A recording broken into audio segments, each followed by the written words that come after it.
నేను గుడిగం చేశాను నీ దగ్గర 13 సంవత్సరాలు ఉన్నాననే ఒకే కృతజ్ఞతతో ఎక్కడా కూడా మీడియా ముందుకు కానీ ఏ రోజు నెల్లూరు రూరల్ ఎమ్మెల్యే కోటంరెడ్డి శ్రీధర్ రెడ్డి గత 10 సంవత్సరాలుగా నెల్లూరు రూరల్ నియోజకవర్గంలో చేస్తున్నటువంటి దాష్టికం అరాచకం ప్రతి ఒక్కరికి తెలుసు. రహీం గారు మన పత్రికా సోదరులు, ఏం జరిగిందో అందరికీ తెలుసు. ఎంపీడీఓ సరళ గారు ఏం జరిగిందో అందరికీ తెలుసు. తెలుగుదేశం పార్టీ నాయకుడు మాతంగి కృష్ణ, ఇదే సిరాజ్ ఉన్నటువంటి భుజముజు నెల్లూరు ప్రాంతం మాతంగి కృష్ణని తరిమి కొట్టి నా పరిస్థితి ఆ రోజు ఇవాళ ఉన్నటువంటి తెలుగుదేశం పార్టీ నాయకులందరికీ తెలుసు. కేసులు పెట్టారు.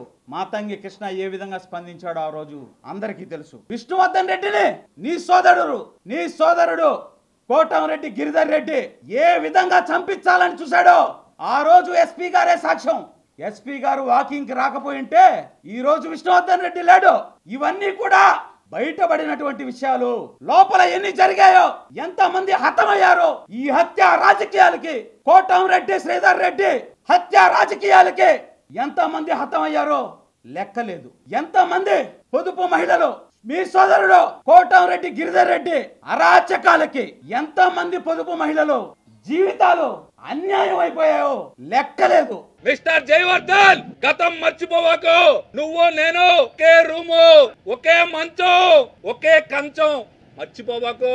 నెల్లూరు నగర కార్పొరేషన్ చరిత్రలో జరిగినటువంటి అనేక అవినీతి అక్రమాలు ఈ కార్పొరేషన్ లో జరిగితే, రాష్ట్రంలో అతిపెద్ద 4వ కార్పొరేషన్ లో ఇటువంటి అవినీతి మేయర్ మాకు వద్దు అని చెప్పి 40 మంది కార్పొరేటర్లు నీ మీద అవిశ్వాస తీర్మానానికి కలెక్టర్ గారికి రిప్రజెంటేషన్ ఇచ్చారు. నువ్వు చాలా పెద్ద మాటలు మాట్లాడావు. శ్రీధర్ రెడ్డి గారి గురించి చాలా పెద్ద మాటలు మాట్లాడావు. నేను అడుగుతా ఉన్నా, నువ్వు నీ భార్య నగర మేయర్ గారు గత 3 రోజుల నుంచి నెల్లూరు జిల్లాలో ఉన్నటువంటి అందరి వైఎస్ఆర్ కాంగ్రెస్ పార్టీ కాళ్ళ దగ్గర వెళ్ళి కాళ్ళకి నమస్కారాలు పెడితే చీపో నిన్ను నీ భార్యని తరిమి కొట్టే ఏమి చెయ్యాలో దిక్కుచోతని స్థితిలో ఏం చేస్తే నన్ను మళ్ళీ వైఎస్ఆర్ కాంగ్రెస్ పార్టీ నాయకుల దగ్గరికి చేర్చుకుంటారు, నేను ఏ డ్రామా చేస్తే నన్ను వైసీపీ హక్కును చేర్చుకుంటుందని చెప్పి వైసీపీని ఆనందపరచాలా, వైఎస్ఆర్ కాంగ్రెస్ పార్టీ నాయకుల్ని ఆనందపరచాలని చెప్పి ఈ రోజు నువ్వు విలేకరుల సమావేశం పెట్టావు. వైఎస్ఆర్ కాంగ్రెస్ పార్టీకి నాయకులకి కోటంరెడ్డి శ్రీధర్ రెడ్డిని ఉచ్చ నీచాలు మరిచి ఎవరు తిడితే వారికి పట్టం కడిగే వైఎస్ఆర్ కాంగ్రెస్ పార్టీ నాయకులు ఈ రోజు నిన్ను చీపో అని కొడితే నువ్వు ఈ రోజు శ్రీధర్ రెడ్డి గారి గురించి మాట్లాడతావు.